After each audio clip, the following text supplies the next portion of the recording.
we started, this is one of the most cheerful panels I've ever had the privilege to moderate. They spent a lot of time in the discussion session laughing. I don't know what they were laughing about, but perhaps we'll find out. This is a very exciting time to be here. It's an exciting time for Africa and for Europe's relations with Africa. Africa feels closer than ever. I think Morocco's just over there somewhere.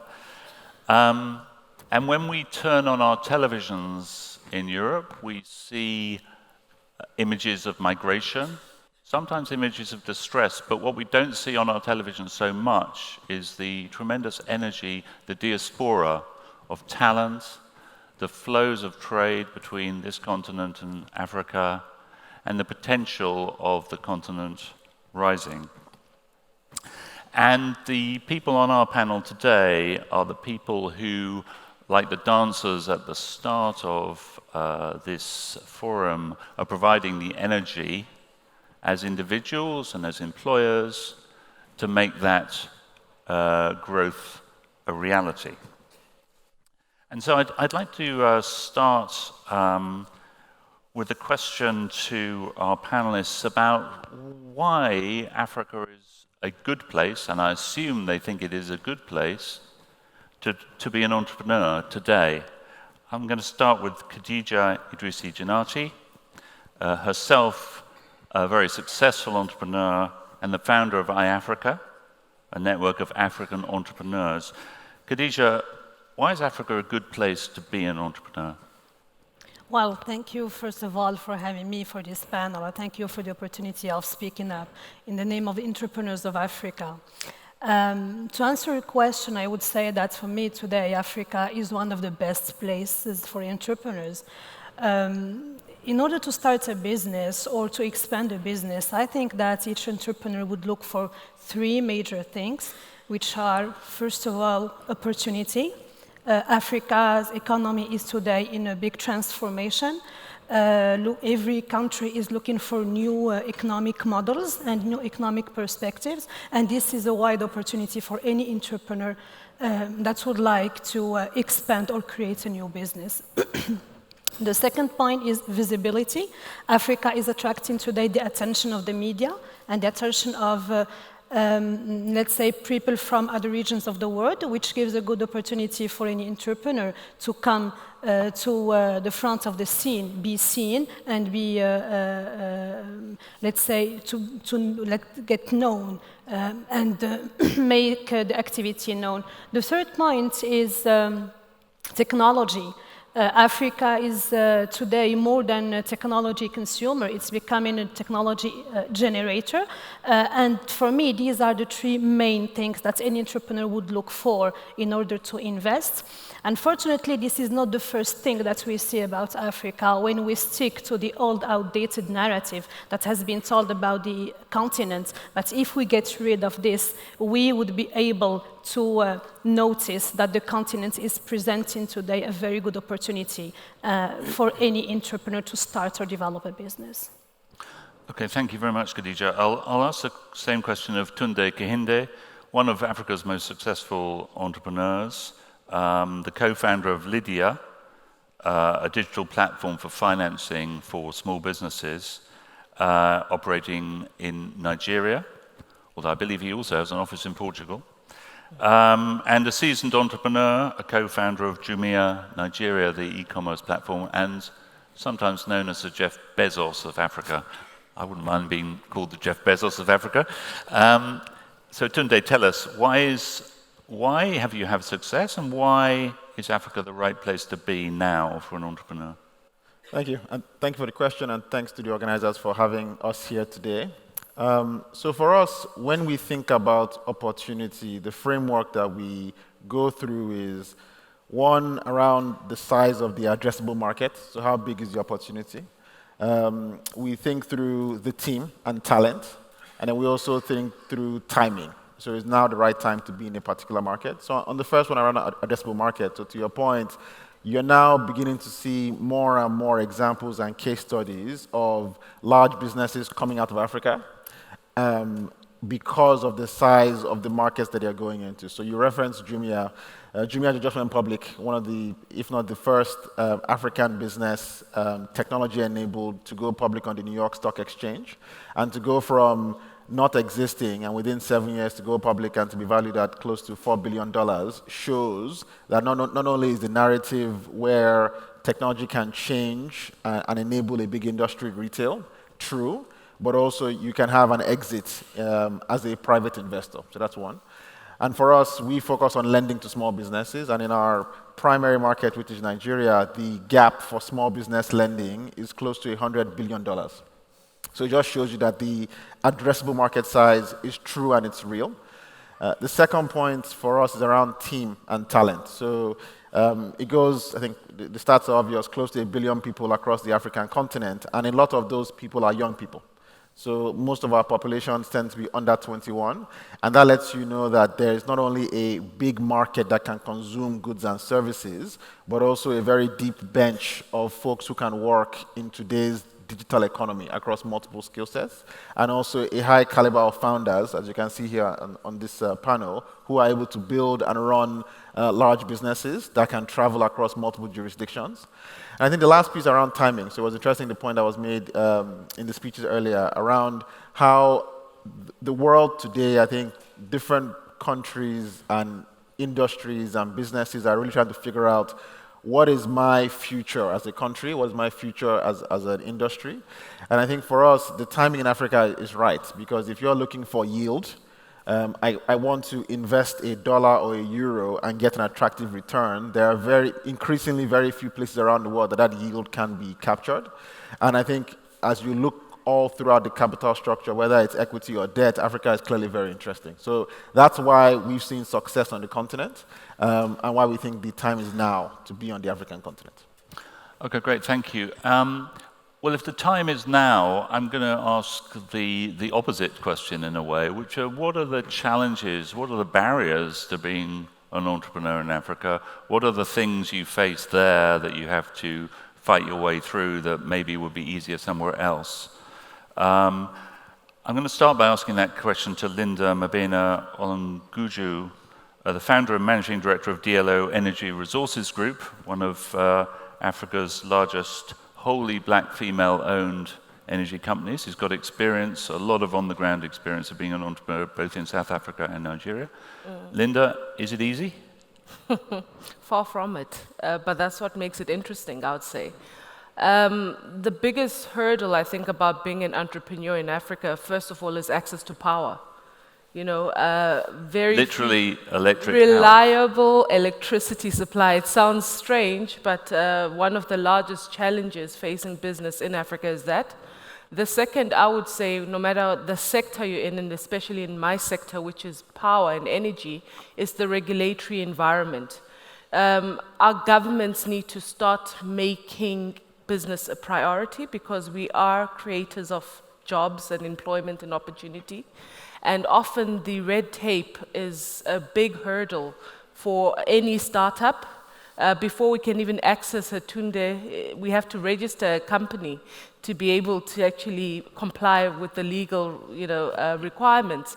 And even just a simple thing like company registration is a challenge that is costly, time-consuming.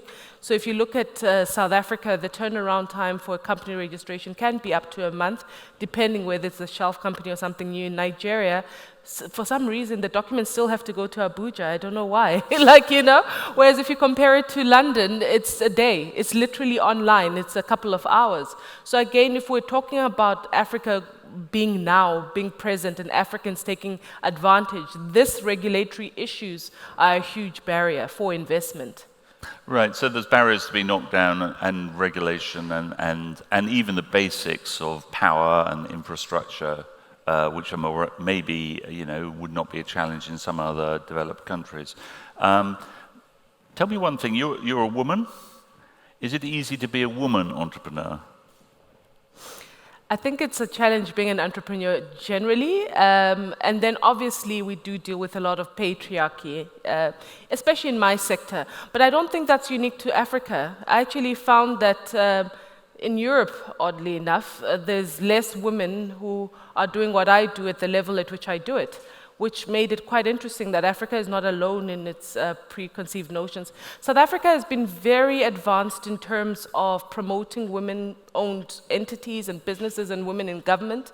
I think our cabinet currently sits at 50 or 51% of women. I think it's about 50 under the new administration. There are laws in South Africa that actually encourage people procuring from women, black women, etc.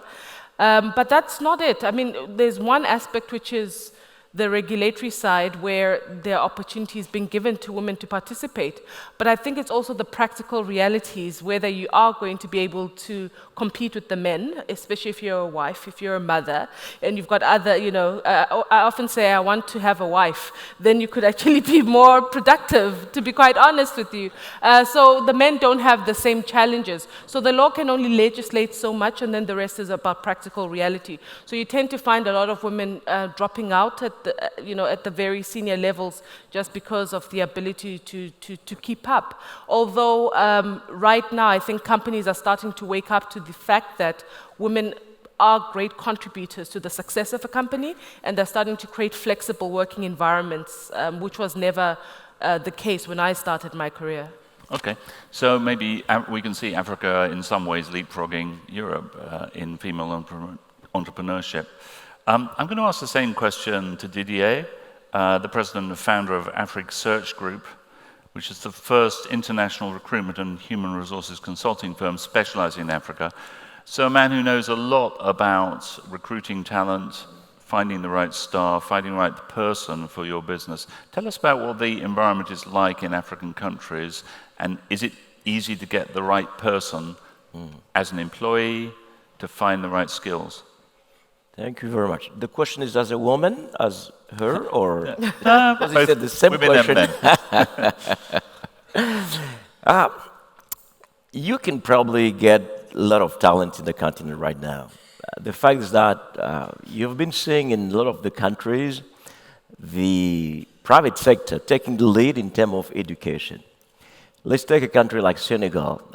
Back in the 90s, early 90s, we didn't have any business school as a private business school from the private sector. And right now, it's about 25 to 30% of the private sector representing the whole education system. And you can have the same in Côte d'Ivoire, in Congo, etc. So the continent is building more and more talent right now. What is good news?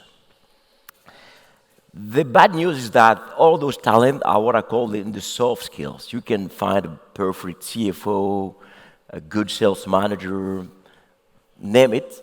But when you come to technicians, engineers, this is where we have a huge gap. And as you know, the continent will be investing more than 200 billion every year in infrastructure. So how do you make this happen? You cannot find a good electrician, a good computer science programmer, etc. So the gap is really in the technical fields where we struggle to find the right talent. The third thing is that, as my colleague mentioned, the whole digitalization process that you've been seeing so far in different industries require more and more people in this digital field. And when you look at all industries, you cannot avoid today any transformation process where you're plugging into the transformation process some digital, some computer science, etc. So we need to have a more probably strategic vision in where do we need to invest our money in the education system to produce the right talent that we need. So basically my question is, my answer is, we have enough talent, we need more talent in the technician field. Okay, just to follow up on that, we've been talking about the theme of the diaspora and the relations between the two continents, Africa and Europe. Now I imagine that, and you can correct me, that if you are a highly educated African, you saw potential in moving outside Africa to do business, moving to the States, moving to Europe, more developed markets.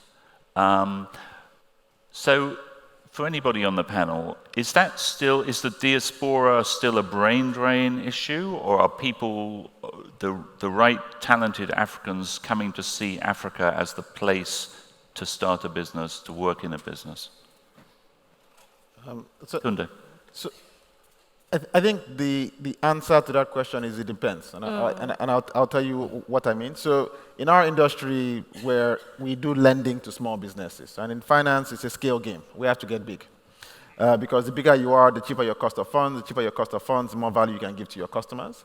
And kind of tied to the question you asked earlier, a big challenge that we see regarding expanding across the African continent is the framework is tough to be a Pan-African business, meaning you're dealing with 54 different countries, different jurisdictions, languages, currencies, in addition to being in the financial services sector where there are different regulations per country. And so if you're looking to go across multiple markets, it becomes very complicated very quickly. And so for us, we've taken an approach to say, look, we are going to be in the biggest markets in the region. So we're in Nigeria now. But the next countries that we're expanding into are in Europe. So we're actually expanding into Eastern Europe. And the rationale for that is we see large SME credit gaps, easier access to data given PSD2 and open banking, and also a great source of talent for us. So even though there's a desire to expand across the African continent, the practical reality is, given how much scale we need to be a success and give value to our consumers, the more practical step is to go into a larger market that's ready for us to enter into now. So what I think is happening is experienced entrepreneurs and talent and executives are taking a very nuanced approach to say, look, per my sector, where does it make sense for me to be? If it makes sense for me to be in a particular country, I'll be there. But if it's not practical and I can't see a clear path to reaching my commercial milestones, then I'll look elsewhere. And that's the approach that we've taken. Okay, you raised a very interesting question about Europe as a market for African businesses, but let's just focus quickly on the talent question and whether or not people see Africa as a place to be. Anybody else? The point I would like to bring to is that, well, I'm from Morocco. I have always lived in Morocco. So I might have an interesting perspective on the diaspora because I do meet a lot of African people living abroad.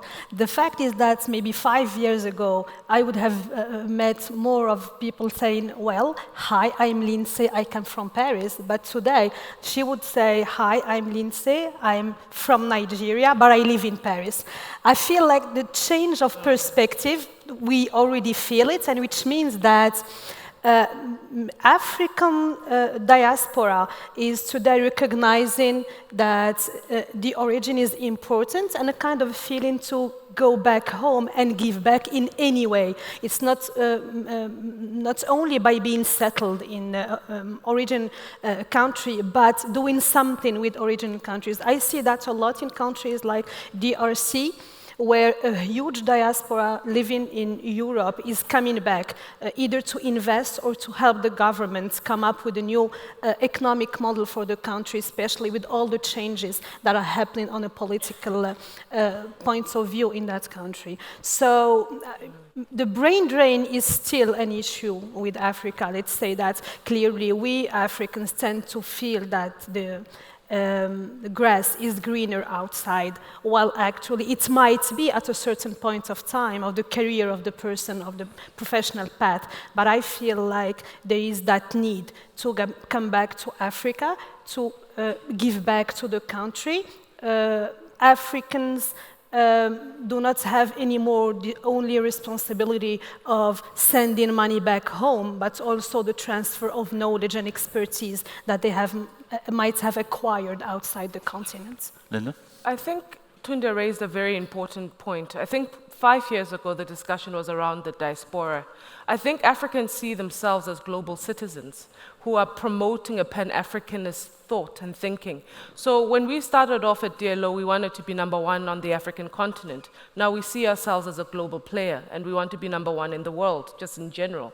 So I think it's very important to go back to what he was trying to say, is that we are no longer looking at ourselves as this little corner where we want to succeed in this little corner. We're trying to build multinationals, and that requires partnerships. So platforms like this are important in terms of seeing Africans as equal partners at a table, who are also looking to grow brand Africa outside of the African continent. Yes, we want to expand on our continent, but we also want to have a global reach. So I think it's important to see Africans as global citizens as well. So what I'm finding is that there's less guilt about whether there's a brain drain. Actually, I'm glad when I see more Africans outside of the continent doing excellent things, as long as that it goes back to the continent either through recognition or through a skills transfer or something. But I think it's very important to move the discussion away from just the brain drain, but to seeing ourselves more as global citizens. And if I can add, it's a great point. If I can add to that point, I think there are two things that come to mind. So one is we're seeing folks making very commercial decisions. And I say that because, and it's important for us all as Africans to accept this, the narrative needs to move past a narrative of aid or sympathy. It needs to be the continent is open for business, and if you come and spend your hard-earned dollars and euros on the continent, you will get a commercial return. And I think Africans and non-Africans are beginning to look through that lens.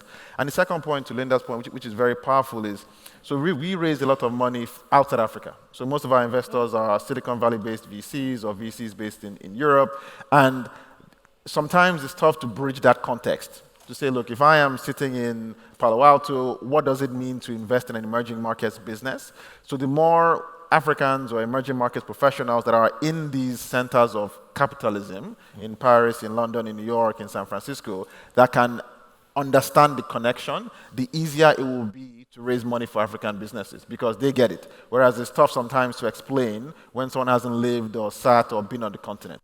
So it's becoming more and more commercial, and I think it's the right path for us to achieve the goals that we want to achieve.